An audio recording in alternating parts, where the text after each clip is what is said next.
The Epstein Files. I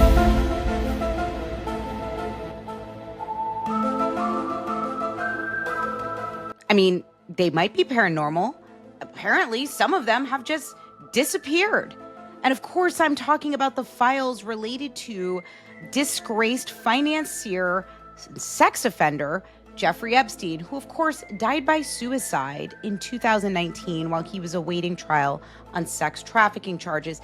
And of course, there has been a widely propagated conspiracy theory that Jeffrey Epstein maintained some kind of secret client list. And this is a conspiracy theory that was advanced and seemingly confirmed by Attorney General Pam Bondi herself. The DOJ may be releasing the list of Jeffrey Epstein's clients. Will that really happen? It's sitting on my desk right now to review. That's been a directive by President Trump. What was that on her desk? Well, now she's saying apparently nothing. Welcome to At Least You Heard It Here, with your host, former federal prosecutor, Alyse Adamson. Take it away, Alyse. And hi, welcome to another episode of At Least You Heard It Here. I'm your host, Alyse Adamson, and this is the podcast where we put the topic of the day on trial. And today's topic is the Epstein Files. Is there really a massive conspiracy related to the investigation into Epstein?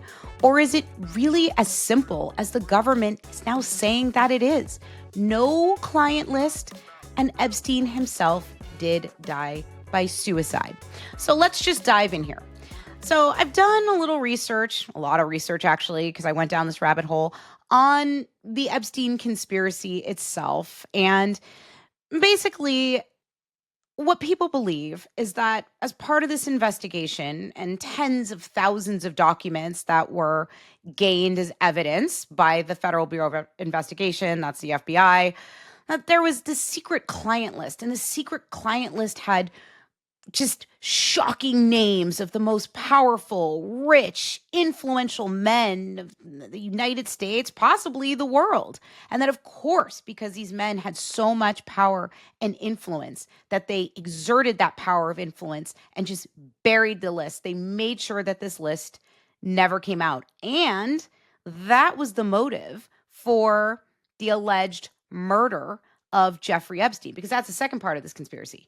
That Epstein did not die by suicide, that he was in fact murdered in a jail cell as he was awaiting trial. Now, I just want to say at the outset, that prior to just recently, I have given so little attention to any of this since 2019 when Jeffrey Epstein was found dead. Now, a lot of that is because I am a former federal prosecutor. And I know from my work that cases really are more straightforward than people want to believe. Of course, there's going to be information that is not available to the public for a variety of reasons. A lot of it is privacy. This is a sex trafficking case of minors. So there is going to be a lot of information that the public is not entitled to see, nor should they, out of respect and just the privacy interest of these, at the time, minor victims. But the problem is when people don't get the full story, people tend to fill the gaps of the narrative with information or ideas that make sense to them. And the more suspicious the circumstances, I guess, the more fantastic the story. And we have the perfect elements here. We have a rich, powerful man who did indeed interface with some of the most rich and powerful people in the world. Of course, we know Prince Andrew, and, I think those allegations have merit to them. So, he's somebody that his name has already come up and was not suppressed. We know that President Trump was within this man's orbit at some time. I think there are flight records that confirm that, but there's no evidence that he did anything nefarious. Of course, Elon Musk wants us to believe that after what he tweeted out. But the reality is there's no evidence of that. And I just want to say, and I think other people pointed this out as well, President Biden was in office for 4 years. And if there was somehow some smoking gun file that President Trump, at the time, he was just regular Joe average citizen Trump, former president, but no longer in power. If that man had been involved in egregious crimes or related to the allegations with Jeffrey Epstein, don't you think that he would have been brought to justice? I mean, think about the investigations into Trump at the time. If they had some smoking gun evidence, a client list, all this other reams of paper that could have somehow proven these powerful men had done these terrible crimes, don't you think we would have heard about it? What would the reason have been? And I'm not even saying, this is not me saying that the Biden administration was weaponized against Donald Trump. I'm saying the Biden administration was not in the business to do Donald Trump any favors. It just doesn't make sense. But let's just put all reasoning aside for a second.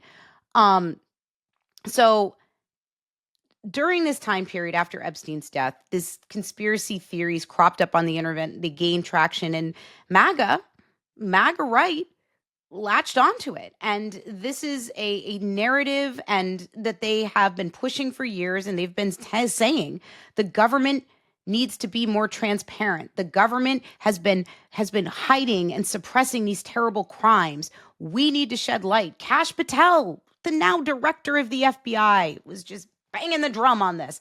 Transparency. A lot of the folks who are now in power were really benefiting from this narrative because it fit with the entire narrative of a government that was not transparent, that was not accountable to the people, that did hold the interests of the wealthy above the interest of everybody else and would stop at nothing to protect these wealthy people, and wealthy people were exerting all of this control over the government. It's ruled by elites, powerful elites. Okay, so what happens? Donald Trump is reelected, and at first it looked like there was merit to this conspiracy theory because what happened? Attorney General Bondi and the Justice Department and the FBI said that they were going to make the Epstein files a priority. They were going to give the people what they wanted. Now, I argue to you, this was just giving red meat to the base because, again, this is my opinion, I don't think there's a there there. And I think as soon as these folks got in there, they saw what was available. They saw that all of the files that were withheld were for privacy reasons and there wasn't some kind of smoking gun list. And then they had a problem. They had a problem because they had been pushing this conspiracy narrative and they made too many promises. They did not caveat enough. That's the problem because caveating and nuance, that doesn't win elections. That's not popular. That's not sexy. They had to push the narrative. So what happened? They invited a bunch of influencers to the White House and they gave them these little binders that said Jeffrey Epstein files, and they just slapped some random papers in there that were publicly available about the investigation. And I don't know why they thought that was a good idea. If they thought these people were stupid. Clearly, they haven't listened to any of these folks because these folks had done their homework. They had read all those documents. They wanted more. They knew which documents in their mind were missing and the information that they wanted to obtain. So immediately, they said, this is not it. This was a stunt. It was a stunt that backfired because it honestly looked really silly.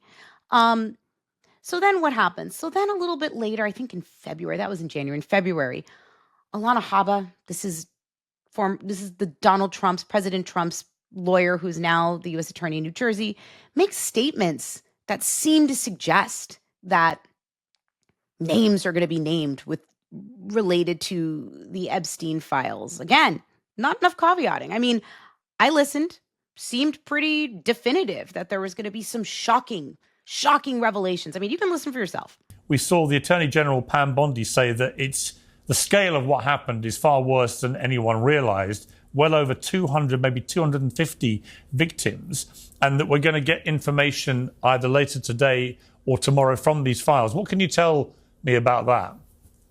I believe it will be today. I was just I saw Pam and Kash in the White House just before coming on your show. And I can tell you that I haven't been privy to it yet, but I know it is coming out. And I don't preemptively attack.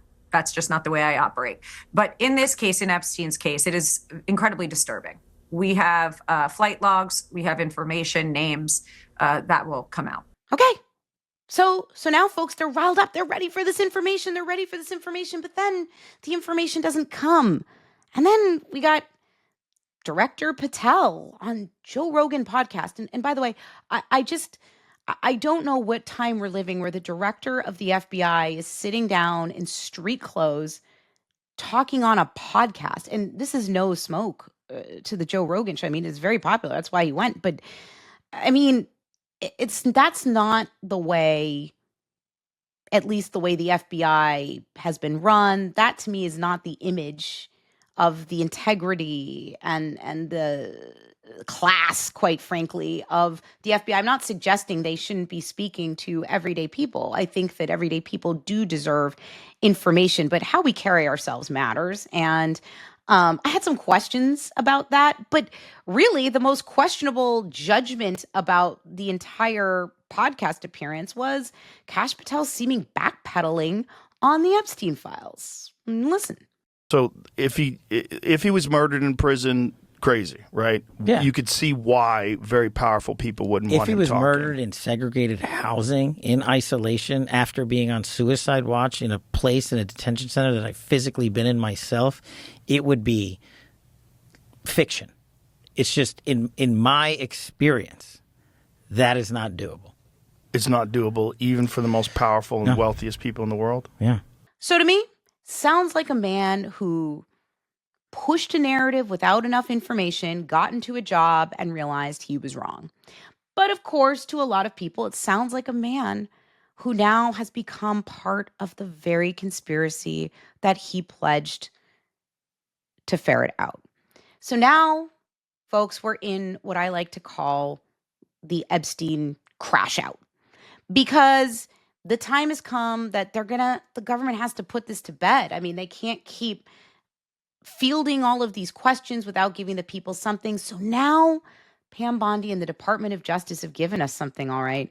They've given us a memo that confirms the same narrative that has been in place since 2019, which, by the way, folks, I just want to remind you, who was president in 2019? It was Donald Trump. Okay, so all of this, the Epstein death happened on his watch. So also this whole conspiracy theory narrative, who was doing it? Donald Trump was president. But anyway, I digress. So the memo says there's no evidence that there was this client list with these powerful names that had been suppressed. And there's no evidence that Jeffrey Epstein was murdered, that the evidence suggests or concludes that he did commit suicide. And of course, this is what people have been saying for 6 years. People aren't buying it. They're not buying it because the same people who are saying that happened are the same people who are saying that didn't happen and that there was a there. And now all of a sudden they're changing their tune. And it looks, I can see where it looks from the outside that now that they have power, they are being influenced and controlled like the other elite by the powers that be that want this information suppressed. And that's the problem with conspiracies. That's what I was talking about, that narrative gap filling. It's very easy to continue to fill those gaps with your narrative. It's very easy, especially when you've been telling yourself a story for 6 years. It's almost like confirmation bias. And I will also say that the facts of this case, some of the facts of this case, do not help with putting this to bed. For instance, we have the jailhouse video of where Mr. Epstein committed suicide, and there is a 1-minute gap in this video. Now, I can tell you as somebody who tried cases and relied on video surveillance, there are a lot of instances where older systems do overwrite, where they glitch, where you have these gaps. And trust me, I've had to explain them to a jury because, of course, the defense makes hay and makes it seem like the government was the one that had altered or tampered with the tape. It is just, it's one of the most common and, quite frankly, effective lines of seeds of doubt that the defense can try to sow because people are suspicious of the government, which does wield a lot of power. So when I hear that a tape could have been overwritten or have some problems, because of my experience, I don't cast that aside out of hand. I don't say that's not implausible, but I can see how it sounds kind of crazy. And then Attorney General Bondi, when she was attempting to address this gap, it wasn't so smooth. Could have been a little bit more concise and authoritative. She seemed to stumble on her words a little bit. And her explanation was that this was kind of old surveillance equipment and that it overwrote the footage every day. And there was some kind of glitch. And that means all footage from that camera is missing that same 1 minute. But the problem is that she didn't come with any receipts. She should have come ready with footage from before the incident and after the incident showing that same missing 1 minute, right? Put it to bed, bring the evidence, because the issue is people didn't believe her. At least that's what I saw on social media. That's what I read in the reporting. They weren't satisfied. And I think overall that's the issue with attempting to put this to bed the way that the administration has. People don't believe them. In fact, influential conservative voices do not believe them. Tucker Carlson does not believe them. The current DOJ under Pam Bondi is covering up crimes, very serious crimes by their own description. Megyn Kelly does not believe them. It's more than just right-wing nuts, as like some in the press would have you believe, Tom, who are saying, wait. And on top of all that, you've got the Bondi statements over and over. The one saying, she didn't say the file's on my desk. She was asked specifically about the client list, and she said, it's on my desk right now. Conspiracy theorist extraordinaire Alex Jones does not believe them. And this only happens every few years when something really, really bad happens or something. I mean, I'm physically gonna puke probably right now. My mouth is watering right now. Because I have integrity. And, I just really need the Trump administration to succeed and to save this country, and they're doing so much good. And then for them to do something like this. Yikes. When the guy who's been found liable for creating one of the most horrendous and disgusting conspiracy theories of modern times says that you lack integrity in the handling of your conspiracy, that's rough. So it's not looking so good for the administration because there's been a lot of backlash and people are not satisfied. And that's the problem with conspiracies in general. They take a life of their own and then they become hard to control. And here, some of the very people that helped create this monster are now being attacked by it. But that's my opinion. And I want to know yours. So go ahead, drop me some comments and let me know. Do you agree with me? Do you think that this really is as straightforward as it seems and accept the findings of the administration? Or do you believe there really is a conspiracy that's being suppressed? The power elite have something to lose. Or is it somewhere in between? But I want to hear from you. And of course, if you've liked what you've heard here today, go ahead and click like and subscribe and be sure to tell folks, at least you heard it here.